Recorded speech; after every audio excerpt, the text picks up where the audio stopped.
Yo, what's up mga bossing? Caps Rock here at meron na naman tayong cup na i-restore itong Logo 7 na Navy. Navy yung nakalagay sa harap niya mga boss. So ang gagawin natin dito, papalitan po natin yung kanyang snap and lilinisin tsaka uhulmahin mga bossing. So itong cup na to mga boss, bali binigay sa atin to ni Papa Rexis Tapere. Yan, itatag natin siya dito sa video na to mga bossing. Maraming salamat, Paps, para dito sa cup. Ayan, so i-restore natin para makita natin yung ganda niya ulit, yung cup na to mga boss. So ayan, natanggal ko na yung kanyang lumang snap. Sayang lang wala tayong logo 7 na snap. Pero ayan, okay na rin yan. Snap lang natin, ayan. So okay na mga boss. Bali yung cup na to, baliktad talaga yung snap. Nasa bandang kanan yung female snap niya. Sa kaliwa naman yung male. So, ayan na, okay na ano na natin, napalitan na natin ng snap. So, ang gagawin naman natin ngayon, lilinisin na at saka hulmahin. Ayan, so bababad na natin dito sa part na to.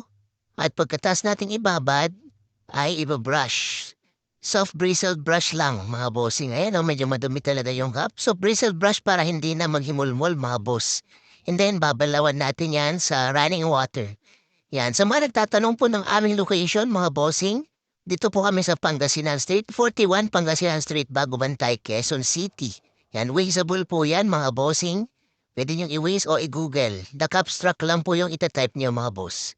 Yan, so ayan na po, hulmay na natin. Ito yung ating hulmahan na gagamitin.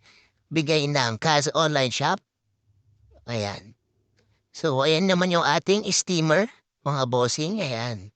So, sa mga gusto bumili ng steamer, nasa 1,000 plus yan mga bossing. So, bibigay ko yung link kung interesado kayo sa steamer at kung okay sa inyo yung presyo.